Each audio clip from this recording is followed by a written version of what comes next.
a presidente de um grupo que fatura próximo de 4 bilhões por ano.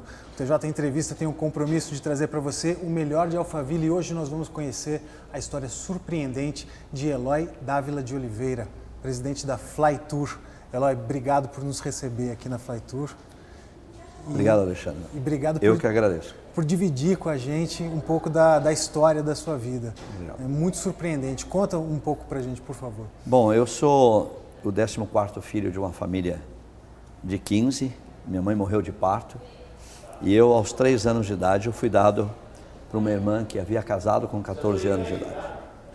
Então eu tenho uma vida já desde a infância, né? Com minha mãe, com a minha família. E eu vim muito cedo para as ruas, ou seja, quando meu pai me deu a minha irmã, eu aos 8 anos eu já vendia pastéis na rua. Então ela fazia pastéis para que eu vendesse para os caminhões de cevada em Porto Alegre, na cabeceira da pista do aeroporto em Porto Alegre. E eu ali já nasceu um pouco esse ar de viagens, né? Eu falei, um dia eu vou trabalhar numa aviação, né? Então, acho que nasceu aquilo comigo. Eu acho que eu também, vendendo pastéis, eu acho que foi nascendo em mim esse DNA de vendedor. Ou seja, eu me considero um vendedor até o dia de hoje. Não vou mudar nunca. Eu acho que eu sou um vendedor. Então aí começou a minha trajetória. Eu fiquei com ela até os 8 anos de idade. Meu cunhado, infelizmente, ele bebia um pouco e ele me batia um pouco e eu comecei a fugir de casa. Então fugi 2 vezes, fui preso pelo juizado de menores. E numa delas eu vim para São Paulo, que era o meu sonho. Todo mundo falava em São Paulo, vai para São Paulo que você vai vencer. E eu vim para São Paulo. E eu cheguei aqui e eu vinha de carona. E eu mentia muito, né? Mentia muito porque era difícil na minha idade pegar uma carona. Então você dizia que ia na cidade seguinte visitar a sua tia. E eu cheguei em São Paulo. E aqui eu fiquei um bom tempo na Praça da Sé. E lá eu fui preso pelo juizado. O juizado me mandou de volta. Eu entrei numa autorizada Volkswagen, em Porto Alegre, a Panambra. Falei para eles, ó tio, eu sou de São Paulo, eu vim visitar uma tia, não achei, não tem dinheiro para voltar. Fizeram uma vaquinha e eu voltei para São Paulo, no primeiro ônibus. Então, o meu objetivo, eu sempre achei que eu ia vencer aqui. Fiquei um bom tempo aqui. Das vezes que eu voltei para Porto Alegre, para minha família, eu não me dei bem. De novo eu fugi de casa, de novo eu vim parar aqui.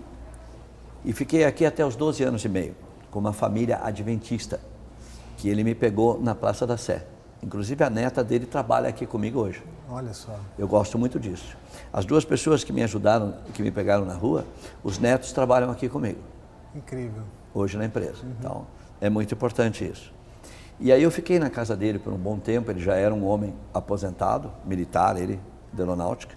Me levou para na casa dele, lá no Parque Rodrigues Alves, lá no Tucuruvi. E aí eu comecei a trabalhar numa casa de mala. E fiquei até os 12 anos e meio.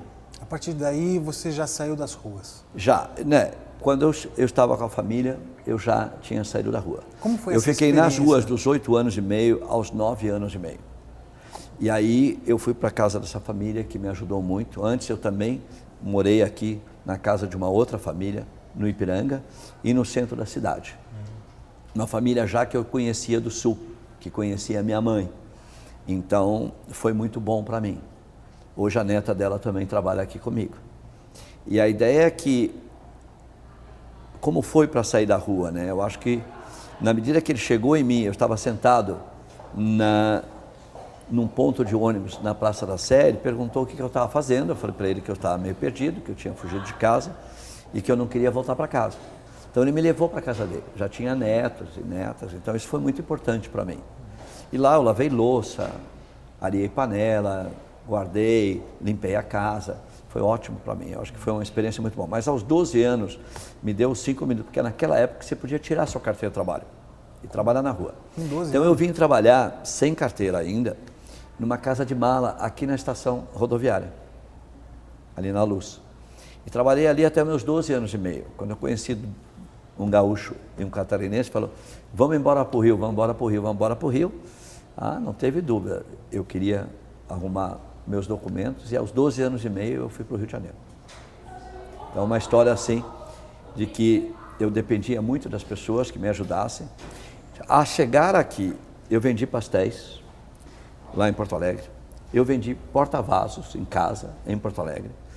Aqui eu vendi jornais. Aqui eu dormi em albergues. Eu inaugurei os albergues da 23 de maio, né? Eu vendi jornais, então guardei carro, lavei carro. Trabalhei em padaria, em peixaria e em construção. Então, foi E loja de malas, que foi a última quando eu fui para o Rio de Janeiro. E fomos para o Rio de Janeiro só com o dinheiro do bolso, só com a passagem de ônibus, né? Você falou de documentos, você estava sem documentos então, nessa época? Eu até gravei um vídeo, está no YouTube, qualquer um pode olhar, a minha dificuldade para conseguir os documentos. Só existe um cartório em São Paulo, que fica no Viaduto do Chá, onde ele se corresponde com todos os cartórios do Brasil.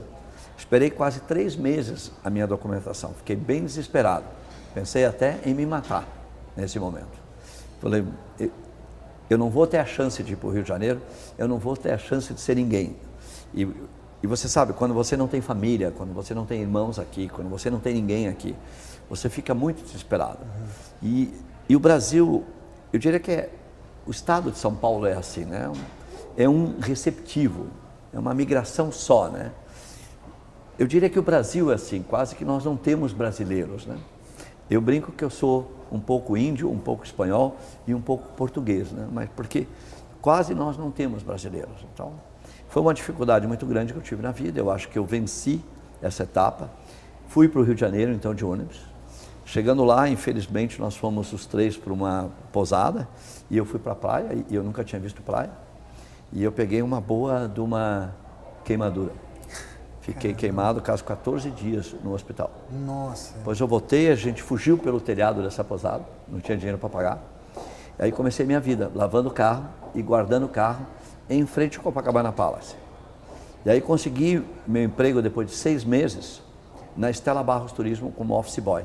A partir da Stella Barros... Eu lavava carro e guardava carro em frente ao Copacabana Palace. E a dona Stella já tinha a maior agência de viagem do país. E ela trazia turistas ao Brasil. E ela tinha os guias delas.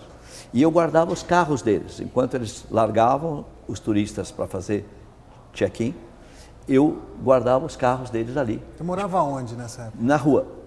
Eu dormia no hotel quando eu podia, nas habitações de serviço, ou eu dormia quando tinha dinheiro nos albergues, ou eu dormia na rua. E aí a dona Stella viu que eu não tinha onde morar. E por isso que em todas as minhas agências tem um sofá de 2 lugares. Porque eu dormia no sofá de 2 lugares da agência de viagem, escovava o meu dente ali, eu não tinha os 2 dentes da frente, que eu levei um soco de um padeiro.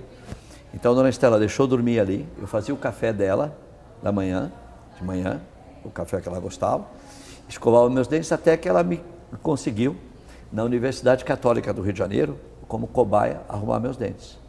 E eu fui trabalhando. Então eu fui aprendendo, buscar bilhete, entregar voucher, até que eu passei então para emitir bilhete, atender cliente e estou até hoje fazendo isso, atendendo cliente. Não sai daí porque daqui a um pouquinho a gente volta com Eloy Dávila de Oliveira falando sobre o presente e o futuro. Até já!